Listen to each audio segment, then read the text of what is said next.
Okay, just picture this for a second. A high-speed car chase, right? A police car slams into another vehicle, a perfect pit maneuver, and it goes spinning out all in the pouring rain. Or what about a boxing match? Super dynamic, multiple camera angles, and it ends with this epic slow-motion knockout. Now, what if I told you those entire scenes, every single cut, every angle, were all generated from just a little bit of text? Well, that's Kling 3.0. And honestly, it's so powerful, it really might change filmmaking as we know it. You know, for the longest time, all the hype has been around OpenAI's Sora and Google's VO. They were, without a doubt, the champs in the AI video space. Yeah, but a new model just entered the ring, and it is making some serious waves. So that's what we're going to dig into today. Has Kling 3.0 just snatched the crown?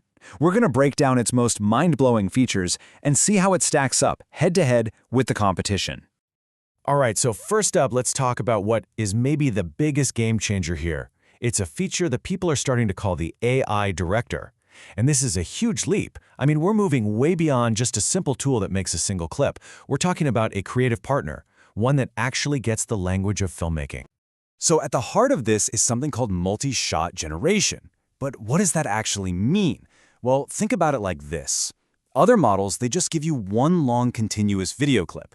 Kling 3.0, on the other hand, can take one prompt and create a whole fully edited sequence.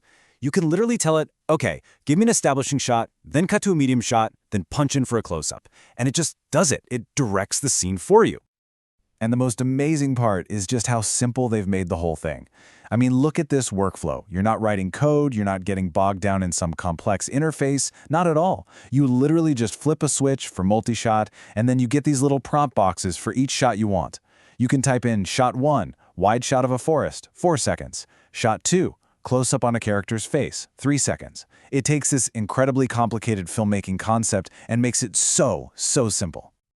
Okay, so having an AI that can direct a scene is incredible. But let's be real, it's totally useless if your main character's face completely changes with every single cut. Which brings us to the next massive breakthrough. And this is something that has been the absolute holy grail of AI videos since day one: character consistency.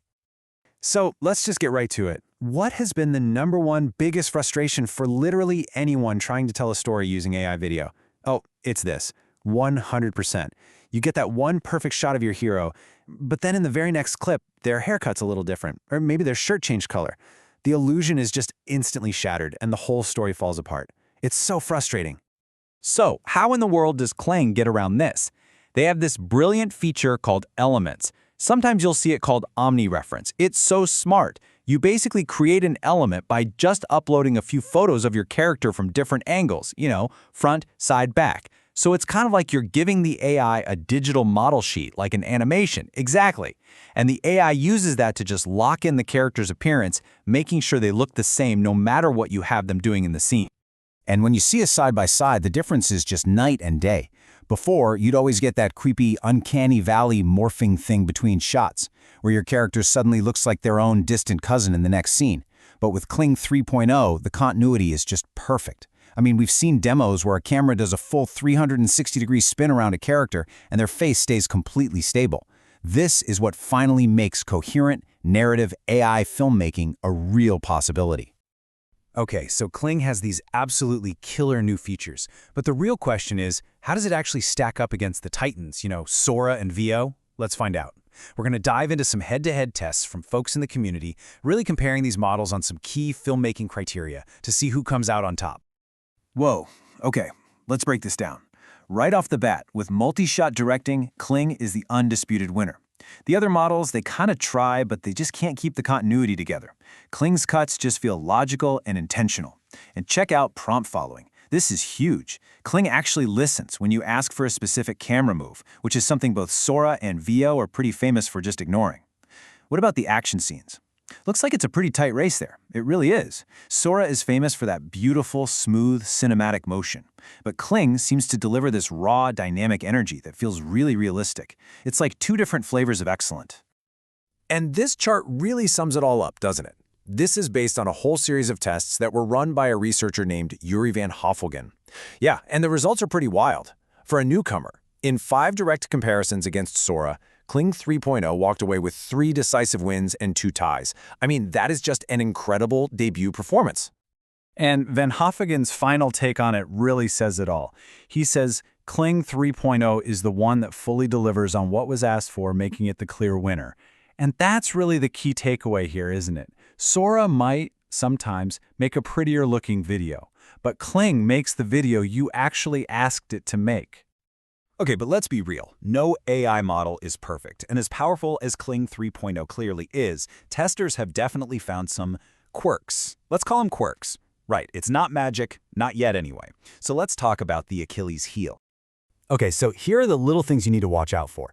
First, it has this really weird habit of adding random gibberish dialogue, kind of like The Sims, even when you tell it to be silent. And like a lot of other models, when you do a wide shot, faces can get pretty distorted or mushy. Oh, and the music generation? Just don't. Don't even try it. It's really bad. And while the lip sync is better, it can still get a little shaky on longer clips. So the practical advice here is pretty clear. Keep your characters closer to the camera and definitely plan on adding your own soundtrack. So we've seen the mind-blowing new features, and we've seen the frustrating limitations. What's the big picture here? What does the arrival of a tool this powerful actually mean for the future of filmmaking and for all of us creators? Let's get into the verdict. I think the single most important takeaway here is that we're seeing a fundamental shift in what these AI tools even are. I completely agree. AI video is moving on from being just a simple clip generator to becoming a genuine creative partner. The fact that Kling 3.0 can understand and execute directorial commands like cut to a close-up means it becomes a collaborator, not just a machine you're feeding prompts to. And that idea leads perfectly into this really optimistic quote from the team at Higgsfield AI. They said, AI isn't here to replace production, but rather create more opportunities. And that's the hope, right? The fear is always about replacement, but a tool this powerful doesn't just automate old ways of doing things. It creates entirely new possibilities. I mean, think of the indie filmmaker who can now create an epic sci-fi scene right from their laptop. So this is really where we land. For the very first time, creators have a tool that can act as a director, a cinematographer, and a visual effects artist, all wrapped into one. The technical barriers are just melting away. The only real limit left is your imagination. So the question isn't if AI is going to change filmmaking, it already is. The real question is this: now that you have an AI director in your pocket, what story will you tell?